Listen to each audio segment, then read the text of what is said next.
Hello दोस्तों, welcome आपके अपने यूट्यूब चैनल HR क्लासेस में। आज का जो लेक्चर होने वाला है वह बायोलॉजी का एक टॉपिक हम लोग उठाए हुए हैं और बायोलॉजी का जो टॉपिक है उसका जो नाम है आपका है इकोलॉजी। ठीक है, इसमें आपके जितने भी MCQ क्वेश्चंस बनेंगे उसको हम लोग देखेंगे। ठीक है, और यह जो सीरीज़ है आपका NTPC, रेलवे में ग्रुप डी, ALP, SSC में सारे एग्ज़ाम हो गए, जैसे CHSL, MTS, CGL इत्यादि में इम्पोर्टेंट है। सो चलिए बिना लेट किए हुए स्टार्ट करते हैं। सबसे पहले जो वर्ड है आपका इकोलॉजी, कि इकोलॉजी वर्ड किनके द्वारा दिया गया था, फिर इकोलॉजी मतलब आप क्या समझते हैं कि इकोलॉजी मीन्स होता क्या है। The study of the relationship between organism and their environment, कि जो ऑर्गेनिज्म है और उसके इन्वायरमेंट है, जो उसके पर्यावरण है, उसके रिलेशनशिप के बारे में स्टडी करना ही क्या कहलाएगा, आपका इकोलॉजी कहलाएगा। And ecology word is given by Tansley, किसके द्वारा दिया गया था, टेंसले के द्वारा इकोलॉजी वर्ड दिया गया था। सो चलिए बिना लेट किए हुए स्टार्ट करते हैं। आपका जो फर्स्ट क्वेश्चन है, भूमि अपरदन यानी सॉइल इरोजन की रोकथाम संभव है, कि निम्नलिखित में से क्या उपयोग करके हम लोग भूमि सॉइल इरोजन को रोक सकते हैं। सो पुनः वन रोपण, मतलब कि वृक्ष को लगाकर आप भूमि अपरदन को रोक सकते हैं।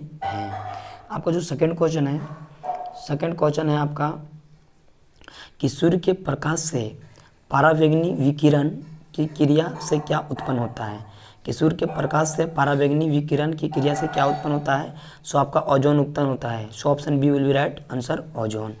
देखिए ओजोन आपका पाया जाता है स्ट्रेटोस्फीयर में। कहाँ पाया जाता है, स्ट्रेटोस्फीयर, इसी को हिंदी में बोलते हैं समताप मंडल। कहाँ पाया जाता है, समताप मंडल में। और देखिए ओजोन जो है समताप मंडल में पाया जाएगा आपका, प्लस समताप मंडल की डेंसिटी जो होती है वह सबसे अधिक होती है। चलिए देखते हैं फ्रेंड्स इसका एक्सप्लेनेशन है कि सबसे अधिक प्रदूषण कार्बन मोनोऑक्साइड से होता है, कि सबसे अधिक प्रदूषण किससे होता है, कार्बन मोनोऑक्साइड से होता है। चलिए देखते हैं नेक्स्ट क्वेश्चन, 3 नंबर क्वेश्चन, कि वन पारिस्थितिकी तंत्र में हरे पौधे होते हैं, कि वन पारिस्थितिकी तंत्र में हरे पौधे क्या होते हैं। सो जो आपके हरे पौधे होते हैं उसको बोलते हैं प्रोड्यूसर या फिर उत्पादक। So option D will be right answer. चलिए देखते हैं फ्रेंड्स इसका एक्सप्लेनेशन है कि वन पारिस्थितिकी तंत्र यानी कि फॉरेस्ट इकोसिस्टम में हरे पौधे आपका क्या होते हैं, उत्पाद होते हैं, यानी प्रोड्यूसर होते हैं।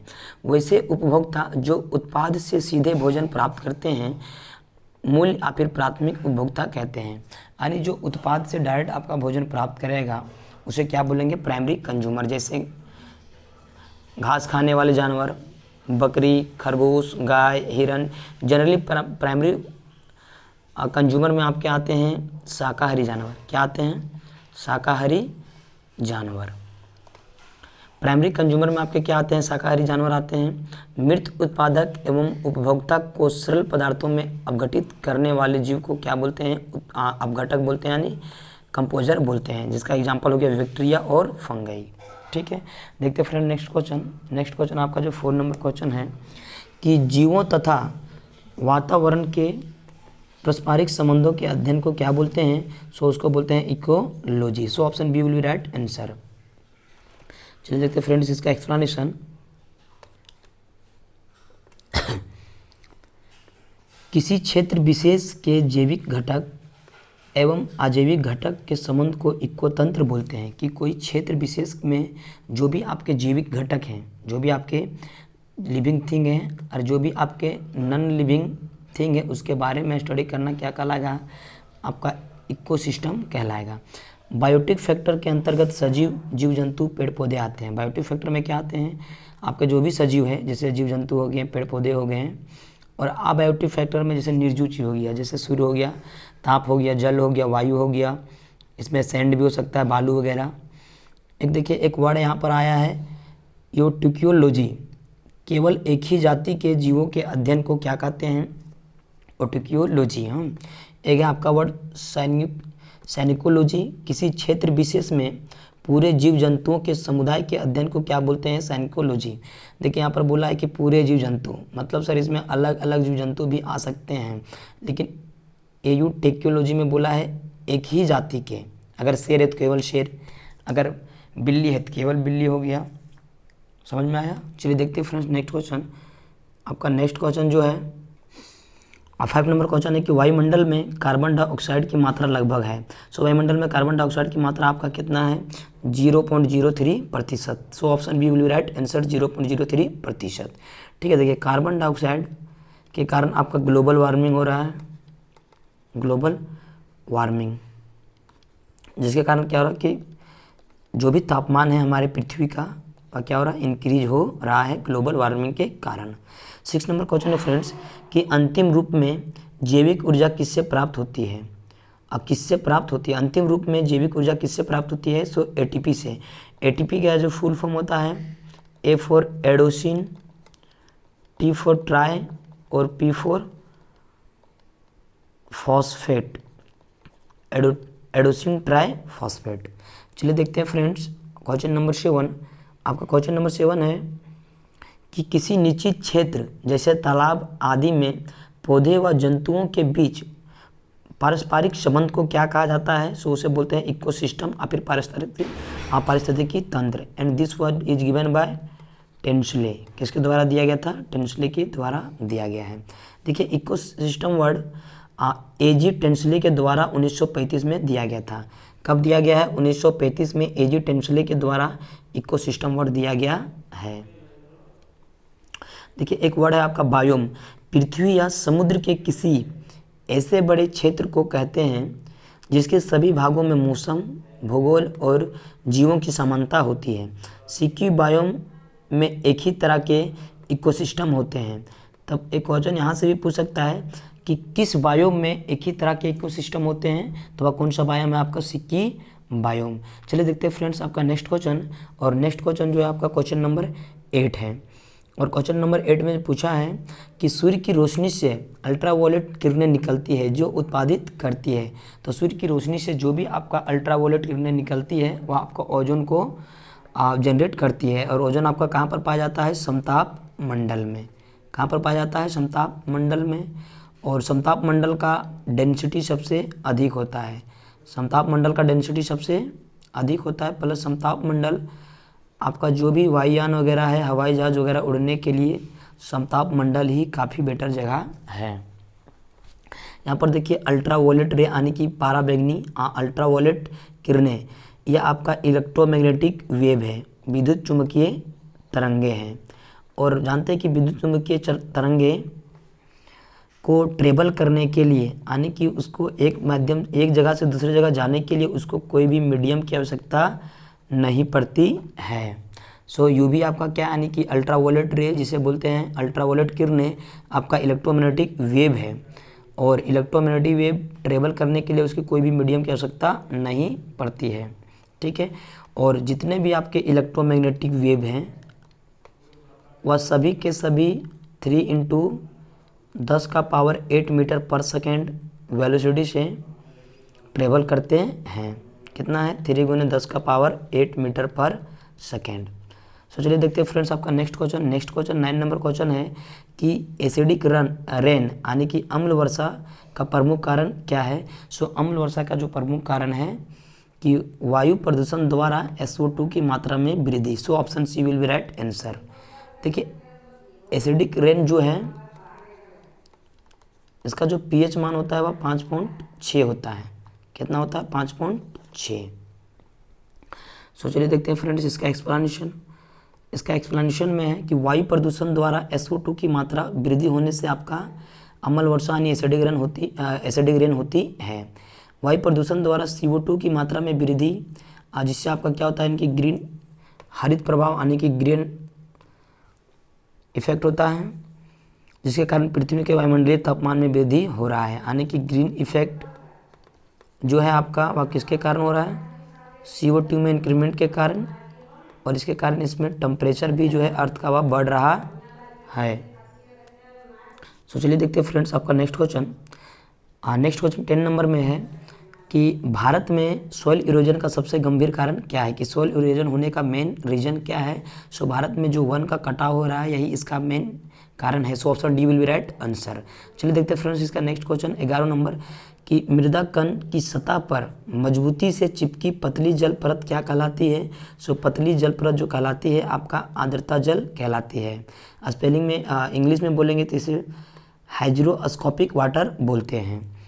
देखिए कोशिका जल यानी कि कैपिलरी वाटर जड़ द्वारा अवशोषित कर जाइलम द्वारा पौधों के अन्य भागों में पहुंचाया जाता है। देखिए कॉम्प्लेक्स टिश्यू दो टाइप के होते हैं।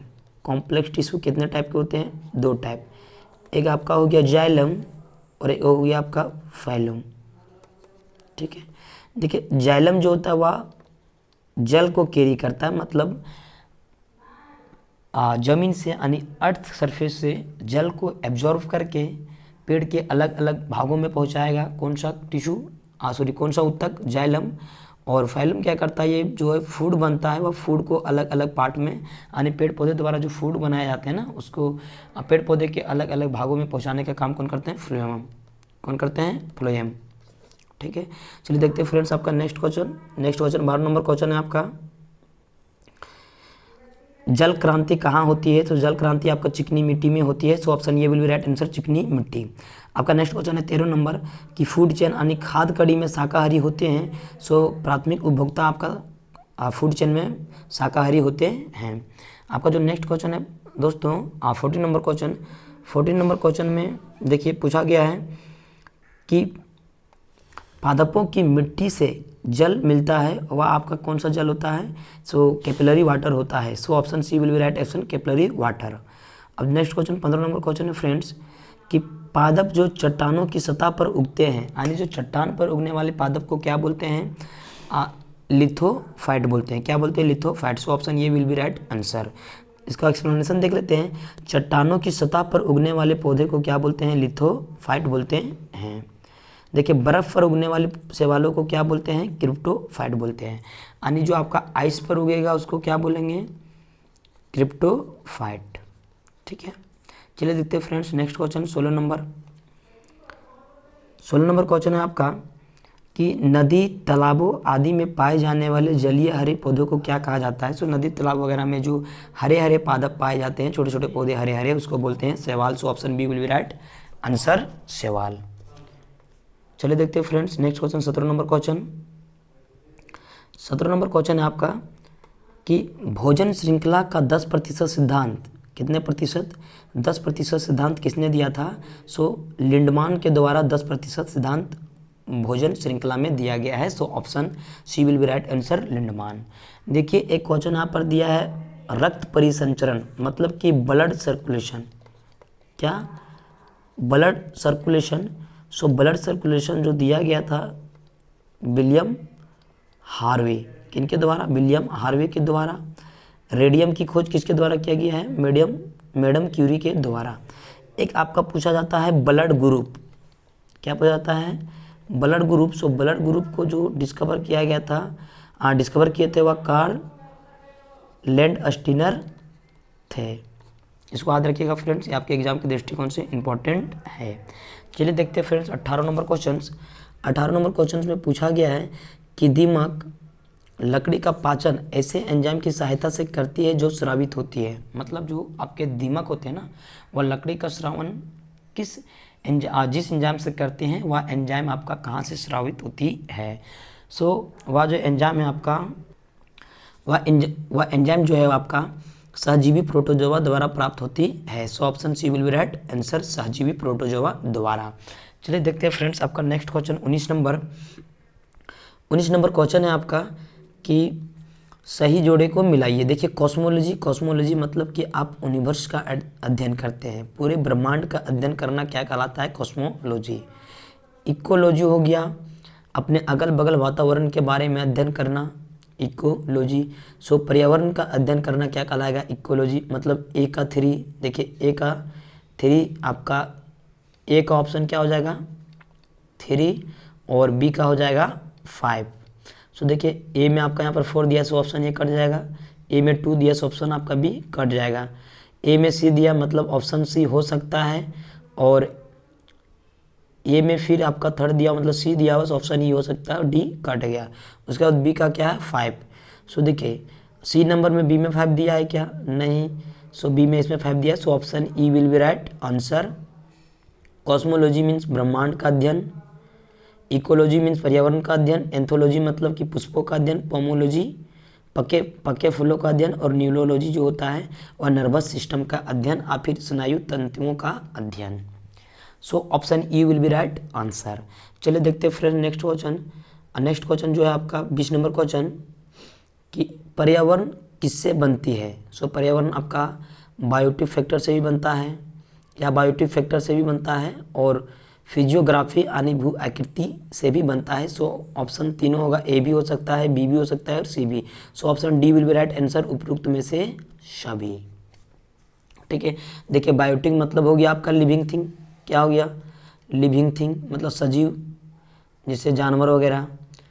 अबायोटिक मीन्स हो गया आपका नॉन लिविंग थिंग, जैसे बेंच, डेस्क वगैरह, एयर हो गया। चलिए देखते हैं फ्रेंड्स आपका नेक्स्ट क्वेश्चन 21 नंबर कि निम्नलिखित में से कौन सबसे अधिक स्थिर परितंत्र है या फिर पारिस्थितिकी तंत्र है। मतलब कि सबसे स्टेबल इकोसिस्टम कौन सा है। तो सबसे स्टेबल इकोसिस्टम जो है आपका वह है महासागर। So option B will be right answer, महासागर।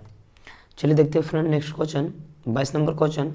और 22 नंबर क्वेश्चन पूछा है कि निम्नलिखित वृक्षों में कौन पारिस्थितिकी यानी इकोसिस्टम का मित्र नहीं है। सो इकोसिस्टम का मित्र आपका नहीं है eucalyptus. So option B will be right answer, eucalyptus. ठीक है, चलिए इसका एक्सप्लेनेशन देखते हैं फ्रेंड्स कि यूकेलिप्टस पारिस्थितिकी मित्र नहीं है क्योंकि इसे पर्यावरण का आतंकवादी पौधा कहा जाता है। सो क्वेश्चन पूछेगा कि पर्यावरण का आतंकवादी पौधा किसे कहा जाता है। सो आंसर होगा यूकेलिप्टस को। ठीक है, या अधिक जल का अवशोषण करता है। और यूकेलिप्टस जो होते हैं प्लांट वह अधिक जल का अवशोषण करते हैं। सबसे बड़ा एंजियोस्पर्म हिंदी हो गया आवृत्तिबीजी पादप कौन है आपका, यूकेलिप्टस। सो सबसे बड़ा एंजियोस्पर्म कौन है, यूकेलिप्टस। चलिए देखते हैं फ्रेंड नेक्स्ट क्वेश्चन 23 नंबर है कि निम्नलिखित में कौन सा किसी पारिस्थितिकी तंत्र में एक दिशीय प्रभाव दर्शाता है। एक दिशीय प्रभाव कहने मतलब कि एक ही डायरेक्शन में आपका मूव करता है। सो एक डायरेक्शन में जो मूव करता है वह हो गया ऊर्जा। So option B will be right answer, ऊर्जा। चलिए देखते हैं फ्रेंड्स आपका next question 24 number question. 24 number question है कि ह्यूमस किसका एक प्रकार है। सो ह्यूमस जो है आपका मृदा में क्षयमान जीव है, मतलब कि यह मृदा को हानि पहुंचाने वाला एक जीव है। ठीक है, so option B will be right answer. चलिए देखते हैं next question 25 number question. 25 number question है कुछ सूक्ष्म जीवों की सहायता से वायुमंडल में पोषक तत्वों का पुनः चक्रण होता है। इस सूक्ष्म जीवों को क्या कहते हैं। सो ये सब सूक्ष्म जीवों को बोलते हैं अपघटक। So option C will be right answer, अपघटक। जैसे अपघटक का एग्जांपल हो गया आपका बैक्टीरिया, कीड़े मकोड़े जो भी हैं। ठीक है, उत्पाद किसको बोलेंगे, जो अपना खाना स्वयं बनाते हैं, जैसे आपका ट्री हो गया। उपभोक्ता किसे बोलेंगे, जो पेड़ पौधे द्वारा जो फल वगैरह मिलता है उसको कंज्यूम करता है, उसको क्या बोलेंगे, उपभोक्ता बोलेंगे। जैसे मनुष्य हो गया, हाथी हो गया, घोड़ा हो गया, आपका सांप हो गया। चलिए देखते हैं फ्रेंड्स आपका नेक्स्ट क्वेश्चन 26 नंबर क्वेश्चन है आपका जीवमंडल सुरक्षित क्षेत्र का उद्देश्य है कि वन उत्पादकों पर प्रयोग और विकास, यह भी सही है। कृषि उत्पादकों पर प्रयोग और विकास, यह भी सही है। वन्य भूमि के वनस्पति जात और प्राणी जात का परिरक्षण, यह भी सही है। So option D will be right answer, उपरोक्त में से सभी। चलिए देखते हैं फ्रेंड नेक्स्ट क्वेश्चन आपका जो 27 नंबर क्वेश्चन है कि जैव मात्रा का पिरामिड किस पारिस्थितिकी तंत्र में उल्टा होता है। सो तालाब के इकोसिस्टम में आपका जैव मात्रा का पिरामिड जो होता है वह उल्टा होता है। So option C will be right answer, तालाब। चलिए देखते हैं फ्रेंड्स आपका नेक्स्ट क्वेश्चन है कि विश्व का सबसे अधिक तेजी से बढ़ने वाला जल पादप कौन है। मतलब विश्व में सबसे अधिक से बढ़ने वाला जो जल पादप है वह उसका नाम है जल hyacinth. So option B will be right answer, जल हायासिंथ।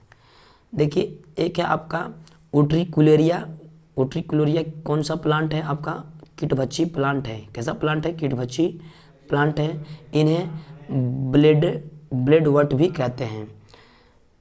उट्रिकोलेरिया को किस नाम से जाना जाता है? ब्लेडवर्ट के नाम से भी जाना जाता है। इसको याद रखिएगा फ्रेंड्स कि ब्लेडवर्ट के नाम से किसे जाना जाता है? उट्रिकोलेरिया के। चलो देखते हैं फ्रेंड्स आपका नेक्स्ट क्वेश्चन 29 नंबर क्वेश्चन है, ताल पारिस्थितिकी तंत्र की स्थिरता निर्भर करती है। सो ताल पारिस्थितिकी तंत्र की स्थिरता आपका निर्भर करती है उत्पादक और उपभोक्ताओं पर। So option D will be right answer, उत्पादक और उपभोक्ताओं। चलिए देखते हैं फ्रेंड्स आपका नेक्स्ट क्वेश्चन 30 नंबर क्वेश्चन है कि अफीम एक पौधे की उपज है। अफीम क्या है? एक पौधे की उपज है जो निम्नलिखित में से किससे प्राप्त की जाती है? सो अफीम आपके फूल से प्राप्त की जाती है। सो चलिए देखते हैं इसका फ्रेंड एक्सप्लेनेशन। अफीम एक पौधे की उपज है जो पौधे की फूल से प्राप्त होती है। अफीम को कहाँ से प्राप्त करते हैं? पौधे के फूल से हम लोग अफीम को प्राप्त करते हैं। उसके बाद है आपका डाहलिया। डाहलिया की जड़ से इंसुलिन की दवा बनाई जाती है। इंसुलिन की दवा किससे बनाई जाती है? डाहलिया की जड़ से बनाई जाती है। सिनकोना वृक्ष के छाल से आपका क्या निकाला जाता है? क्यूनोन की दवा बनाई जाती है। और यह जो क्यूनोन की दवा है इसका उपयोग हम लोग मलेरिया में करते हैं। मलेरिया आपका प्लाज्मोडियम द्वारा होता है। ठीक है। और मलेरिया जो है आपका इफ़ेक्ट करता है स्प्लीन को। किसको? स्प्लीन को। यहाँ पर एक वर्ड आया हुआ था इंसुलिन। कौन सा वर्ड आया हुआ था? इंसुलिन। इंसुलिन वर्ड जो है इससे इसकी अधिकता से यानी इसकी एक्सेस से आपका डायबिटीज मतलब कि मधुमेह रोग होता है। और इंसुलिन को कहाँ से निकाला जाता है? डाहलिया के जड़ से इंसुलिन की दवा को बनाया जाता है। किससे? डाहलिया की जड़ से इंसुलिन की दवा बनाई जाती है। चलिए देखते हैं फ्रेंड्स आपका नेक्स्ट क्वेश्चन जो 31 नंबर क्वेश्चन है कि खाद्य श्रृंखला किस में पाई जाती है? सो समुद्री परितंत्र में भी पाया जाता है, वन परितंत्र में भी पाया जाता है और सरोवर परितंत्र में भी पाया जाता है। So option D will be right answer, इनमें से सभी। चलिए देखते हैं फ्रेंड्स नेक्स्ट क्वेश्चन 32 नंबर कि यदि पृथ्वी पर पाई जाने वाली वनस्पतियाँ मतलब पेड़ पौधे समाप्त हो जाए तो किस गैस की कमी हो जाएगी? अगर आपकी पृथ्वी पर जो भी पेड़ पौधे हैं यदि समाप्त हो जाए तो पृथ्वी पर आपकी ऑक्सीजन की कमी हो जाएगी। So option D will be right answer, oxygen. चलिए देखते हैं फ्रेंड्स आपका नेक्स्ट क्वेश्चन है 33 नंबर में कि पारिस्थितिकी तंत्र में तत्वों के चक्रण को क्या कहते हैं? जो आपका इकोसिस्टम में तत्वों के चक्रण को क्या बोलते हैं? सो जैव भू रासायनिक चक्र कहते हैं। So option B will be right answer, जैव भू रासायनिक चक्र। उसके बाद आपका नेक्स्ट क्वेश्चन है 34 नंबर क्वेश्चन फ्रेंड्स कि निम्नलिखित में से कौन सा जोड़ा सही है? देखिए द्वितीय उत्पाद उपभोक्ता बोलते हैं जो प्लांट वगैरह को कंज्यूम करता है यानी जो प्लांट वगैरह को खाता है। सो ये तो गलत हो गया। अपघटक आपका क्या हो गया? Bacteria. So option B will be right answer कि अपघटक का एग्जाम्पल होता है बैक्टीरिया। आज के लिए इतना फ्रेंड्स, मिलते हैं नेक्स्ट वीडियो में। यदि वीडियो पसंद आए तो चैनल को सब्सक्राइब करें और वीडियो को लाइक करें। और आपके पास एजुकेशन से रिलेटेड जितने भी ग्रुप हैं उसमें वीडियो को शेयर करें। और ये जो आपका सीरीज है बायो का वह पर डे 30 से 40 क्वेश्चन को अपलोड कर दिया जाएगा इसी टाइम पर। So thank you for watching. मिलते हैं नेक्स्ट वीडियो में। Thank you for watching.